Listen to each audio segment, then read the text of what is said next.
Pastor Praveen పగడాల మృతదేహాన్ని Secunderabad Baptist చర్చికి తరలించారు సందర్శనార్థం. కొంతమంది క్రిస్టియన్ ఫాదర్స్ ఉన్నారు, మనం ఒకసారి మాట్లాడి తెలుసుకునే ప్రయత్నం చేద్దాం. ఎందుకంటే ఇప్పటికే అనుమానాలు వ్యక్తమవుతున్నాయి. ఇక్కడ సికింద్రాబాద్లో మృతదేహాన్ని తరలించిన నేపథ్యంలో ఇక్కడ నుంచి నెక్స్ట్ కార్యక్రమాలు ఏంటనేది కూడా మనం తెలుసుకునే ప్రయత్నం చేద్దాం. సార్ నమస్తే అండి. సార్ ఎట్లా చూస్తారు మీరు ఈ మృతిని? ప్రవీణ్ పగడాల అంటే ఎంతో బైబిల్కి సంబంధించి కావచ్చు, మానవత్వానికి సంబంధించి ఎన్నో బోధనలు చేశారని తెలుసు. మీరేం ఆయన ఒక క్రైస్తవము గురించి అనగా యేసుక్రీస్తు ప్రభు యొక్క ప్రేమను గురించి చాలామంది యవ్వన బిడ్డలకు చెడు మార్గమును వీడి ఈ లోక సంబంధమైన వాటికి ఆకర్షితులు కాకుండా దేవుని యొక్క మాటలు అనగా యేసుక్రీస్తు ప్రభు ప్రేమను వారి పంచిపెట్టుచు ఎంతోమంది యవ్వన బిడ్డల జీవితాలను ఆయన చక్కగా తీర్చిదిద్దిన ఒక గొప్ప క్రైస్తవ బిడ్డగా మరి ఈ లోకంలో వారు లేకపోవడము మాకైతే సెంటినరీ బ్యాప్టిస్ట్ సంఘ పెద్దల పక్షాన, కాపర్ల పక్షాన మా యొక్క ప్రగాఢ సంతాపాన్ని తెలియజేస్తూ ఉన్నాం.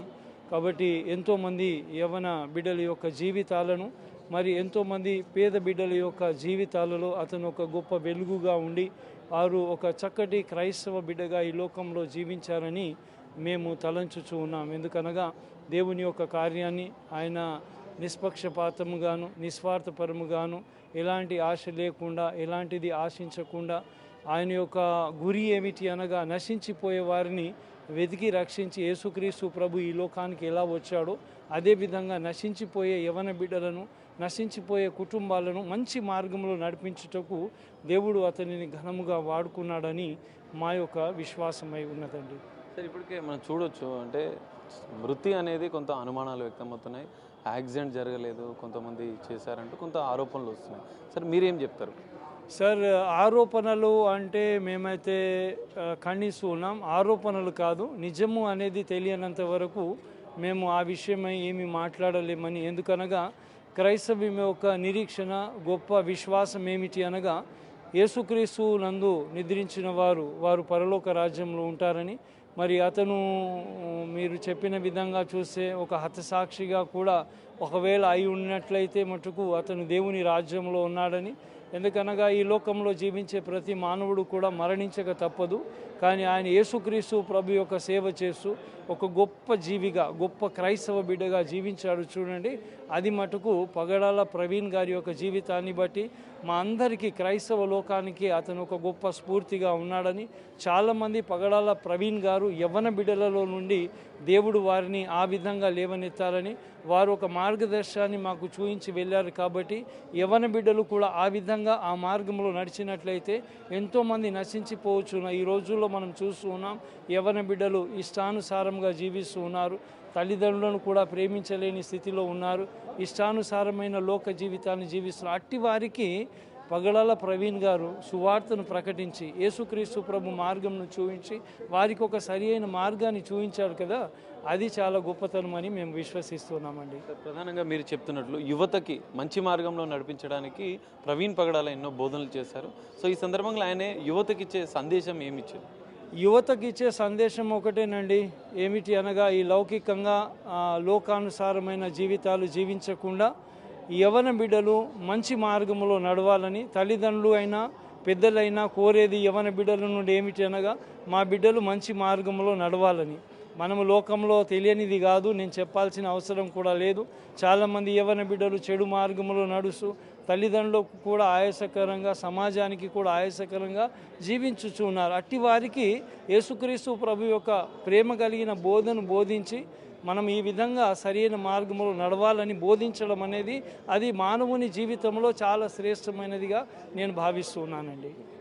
సార్ మీరు చెప్పండి, ఇప్పటికే అంటే అనేక అనుమానాలు వ్యక్తమవుతున్నాయి. ప్రభుత్వం కూడా, ఆంధ్రప్రదేశ్ ప్రభుత్వం ప్రత్యేక దర్యాప్తు కూడా ప్రారంభించింది. మీరేం చెప్తారు ఇది? అనుమానాలు అయితే చాలా మట్టుకు మేము చూస్తూ ఉన్నాము. ఫేస్బుక్లో కానీ యూట్యూబ్లో కానీ వస్తున్నాయి. ఎప్పుడైతే రిపోర్ట్స్ వస్తాయో అప్పుడు తప్పకుండా మేము స్పందిస్తాము. ఒక గొప్ప నాయకుడు పోవడము, మరి కీర్తి శేషులు ప్రవీణ్ పగడాల గారు ఇలా చనిపోవడం చాలా బాధాకరము. యవనస్తులైన ప్రతి ఒక్కరు కూడా కొన్ని గ్రామాల నుంచి కాల్ చేయడం, అక్కడ నుంచి రావడం జరుగుతుంది. అంతర్రాష్ట్రాల నుంచి కూడా వాళ్ళు ఫోన్ చేయడం జరుగుతుంది. మరి నా కుటుంబ పక్షాన, మరి ముఖ్యంగా మా సంఘ పక్షాన, సంఘ సభ్యుల పక్షాన ప్రగాఢ సంతాపం తెలియజేస్తున్నాను. ప్రత్యేకంగా ఆయన వ్యక్తిగత జీవితం ఎట్లా, ఎందుకంటే దాదాపు 12 మంది పిల్లలను కూడా దత్తత తీసుకొని ఆయన అనేక మానవత్వంతో సేవా కార్యక్రమాలు కూడా చేస్తున్నట్లు కూడా తెలుస్తుంది. సో ఏం చెప్తారు ఆయన వ్యక్తిగత జీవితానికి సంబంధించి? వ్యక్తిగతంగా చెప్పాలంటే is a very compassion heart for every one. ఆయన 12 మందికే కాదు, 12,000 మందికి కూడా ఆయన ప్రతి ఒక్కరికి బోధతోటి కానీ తనకున్న దాంట్లో ఆయన ఇస్తుంటాడు. అంతేకాని మరి ఆయన విషయం చెప్పాలంటే అండి ఒక గొప్ప వ్యక్తి అండి. అంటే ఎవరిని కూడా బాధ పెట్టడు, ఎవరు కూడా వాళ్ళని దుఃఖించడు. ఎప్పుడు ఎవరు ఏమన్నా కానీ సర్దుకొని పోయే గొప్ప వ్యక్తి అతను. కానీ ఈ మధ్య ఆయన సోషల్ మీడియాలో తనను హింసిస్తారు, తనను చంపుతారంటూ కొన్ని పోస్టులు పెట్టారు. అవి కూడా కొంచెం సంచలనంగా మారిన పరిస్థితి. అసలు ఎందుకు అవి పెట్టాల్సి వచ్చింది అనేది ఏమైనా? అలాంటి విషయాలు అంటే మేము చెప్పాలంటే అండి వాటి విషయము కొంతమంది మరి అపోహలు చేస్తున్నారు. సోషల్ మీడియా వాళ్ళు కూడా ఏంటంటే ఆయనకు కొన్ని థ్రెటన్ కాల్స్ వస్తున్నాయి అనేసి చెప్పారు. కానీ వాటి విషయం మాకైతే అంతగా మేము తెలియదండి. మరి అంటే జనరల్గా మానవత్వం గురించి క్రిస్టియన్ మత బోధనకు సంబంధించి మాత్రమే బోధనలు చేస్తుంటారు. కానీ వివాదాలు ఏమైనా ఇంతకుముందు ఏమైనా ఉన్నాయా అన్న అంశాలు ఏమైనా మీకు తెలుసా? వివాదాలు అన్నట్లయితే ఏం జరగలేదంటే ఆయన మత బోధన ఓన్లీ క్రీస్తు గురించి ఆయన ప్రకటిస్తుంటాడు. మరి క్రీస్తులో ప్రతి ఒక్కరు నడవాలా, శాంతి సమాధానంతో ఉండాలని ఆయన హృదయం అండి. అంతకన్నా ఇంకా లేదనేది. ఇప్పుడు నెక్స్ట్ ఇక్కడ ఆల్రెడీ సికింద్రాబాద్లోని బాప్టిస్ట్ చర్చిలో సందర్శనార్థం ఉంచారు. నెక్స్ట్ అంత్యక్రియలు ఎక్కడ జరుగుతాయి, ఎక్కడికి తీసుకెళ్తారు అనేది? స్వీకార్ ఉపకారు వెనక సైడ్న మెథడిస్ట్ గ్రేవ్యార్డ్ ఉన్నదండి, సెయింట్ జాన్స్ వాళ్ళది. సో అందులో అంత్యక్రియలు జరగబోతున్నాయి. మధ్యాహ్నము మరి 1 గంటలకు ఇక్కడ నుంచి మరి బయలుదేరుతున్నదండి. సార్ మీరు చెప్పండి, ఎట్లా చూస్తారు ఈ ఘటనని? ఇప్పటికే క్రైస్తవ మతం పైన కొన్ని ఆరోపణలు వస్తున్న నేపథ్యంలో ఆయన మానవత్వానికి సేవకు సంబంధించిన బోధనలు మాత్రమే చేస్తున్నట్లుగా కూడా తెలుస్తుంది. మీరేం చెప్తారు? తప్పకుండా ఆయన మానవత్వానికి పెద్దపీఠము వేసిన వ్యక్తిగా ఉన్నాడు. రక్షణ టీవీలో కానీ లేకుంటే ఆయా వేదికలలో ఆయన పదే పదే ఆయన చెప్పిన మాట మానవత్వమును ఎదుర్కొనగా మతము బట్టలు చింపుకుంటుంది అన్న మాటను ఆయన చాలా పాపులర్ చేశాడు. గనక ఆయన మానవత్వం వైపు అనేక సార్లు మాట్లాడాడు. ఏ విధమైన మతమును గురించిన పక్షపాతము లేకుండా సర్వమానవాళికి మేలు జరిగేటట్టుగా నడుచుకోవాలి అన్న మాటను చెప్పాడు. అంత మాత్రమే కాకుండా చారిత్రక ఆధారముపై క్రైస్తవ మిషనరీలు భారతదేశమునకు చేసిన అనేకమైన మేలుకరమైన కార్యాలు లేకుంటే వారు పాటుపడిన అనేకమైన విధానాలు ఆ విషయాలను వారు ప్రపంచ వెలుగుకు వారు తీసుకొచ్చిన వారిగా వారు ఉన్నారు. సార్ మీరు చెప్పండి, ఎట్లా చూస్తారు ఈ ఘటనని? ఇప్పటికే మనం చూస్తున్నాం ఆయన ఒక మానవత్వానికి సంబంధించి యువతకి ఒక మంచి సందేశాన్ని ఇస్తూ బోధనలు చేస్తున్నట్లుగా తెలుస్తుంది. ఆయన వ్యక్తిగత జీవితానికి సంబంధించి, కుటుంబ నేపథ్యానికి సంబంధించి ఏమైనా వివరాలు? తన కుటుంబం అంటే మనందరికీ తెలిసినటువంటిదే. తనకు ఆడపిల్లలు ఉన్నారని, కొంతమందిని దత్తత తీసుకొని చారిటీ కూడా చేస్తూ ఉన్నారని.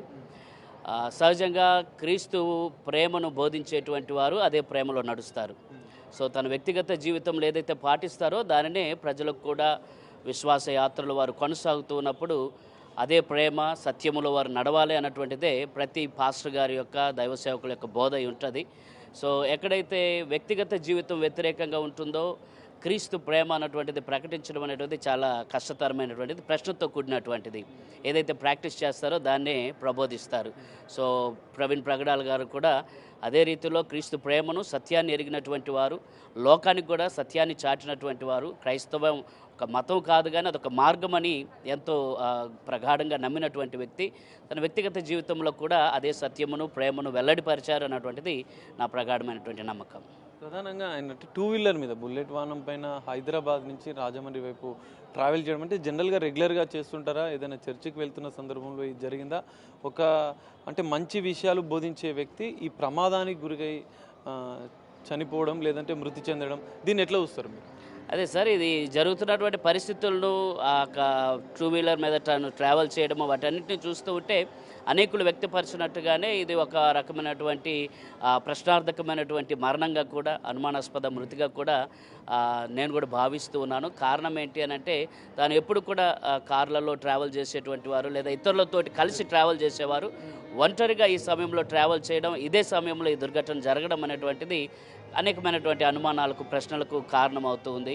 సో దీనిని న్యాయపరంగా మనం ఆలోచన చేసి న్యాయం చేయడం అనేటువంటిది మంచిదనేటువంటిది నాకు అభిప్రాయం సార్. ప్రధానంగా ఇప్పటికే ఏపీ ప్రభుత్వం, ముఖ్యమంత్రి చంద్రబాబు నాయుడు గారు కావచ్చు, హోంమంత్రి అనిత గారు ఇప్పటికే దీనికి సంబంధించిన పూర్తిస్థాయి దర్యాప్తు చేస్తామని చెప్తున్నారు, నిజాలు తెలుసుకోవడానికి. సో మీరు ప్రభుత్వానికి ఏం రిక్వెస్ట్ చేస్తారు ఈ సందర్భంలో? సో ప్రభుత్వం అన్నటువంటిది న్యాయ వ్యవస్థ ఎప్పుడైతే ఇటువంటి దుర్ఘటనలు జరిగినప్పుడు న్యాయాన్ని ప్రజల్లోనికి తీసుకొని వస్తుందో ప్రభుత్వం మీద ఇంకా నమ్మకం ప్రజల్లో కలుగుతుంది. కాబట్టి మా అందరి యొక్క కోరిక న్యాయం నిలబడాలి, సత్యం జరగాలి అన్నటువంటిది మా యొక్క కోరిక. కాబట్టి ప్రభుత్వం కూడా ఆ కోణంలో ఏ విధమైన ప్రలోభాలకు లోను కాకుండా యథార్థతతోటి వారు చిత్తశుద్ధితో పనిచేసినప్పుడు ప్రజలందరి మన్ననలు ప్రభుత్వం పొందుకుంటుంది. ఆ కోవలో నడవాలన్నటువంటిదే మా ప్రార్థన.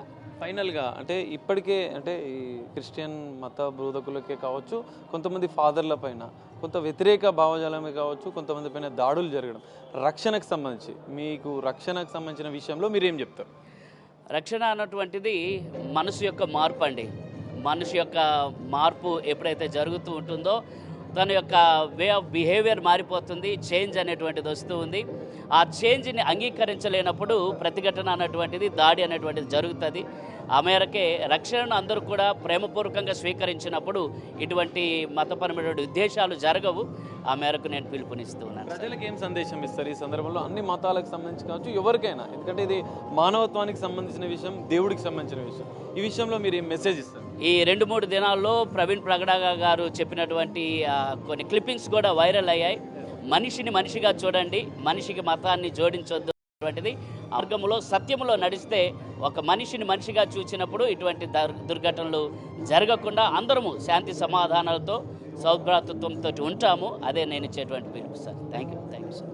చూడొచ్చు, ప్రవీణ్ ప్రగడాల మానవత్వానికి సంబంధించి మనిషిని మనిషిగా చూడాలన్న సందేశాన్ని, యువతకు ప్రత్యేకంగా ఒక సందేశాన్ని కూడా ఆయన ఇచ్చిన, బోధనల ద్వారా ఆయన ఇచ్చిన పరిస్థితిని కూడా కొంతమంది పాస్టర్లు చెప్తున్న పరిస్థితి కనిపిస్తుంది. ప్రభుత్వం కూడా నిష్పాక్షికంగా దర్యాప్తు చేసి ఖచ్చితంగా ఈ విషయంపై నిజాలు తేల్చాలని పాస్టర్లు కోరుతున్న పరిస్థితి మనకు కనిపిస్తుంది. కెమెరామెన్ సీన్తో కలిసి సాగర్, బిగ్ టీవీ, హైదరాబాద్.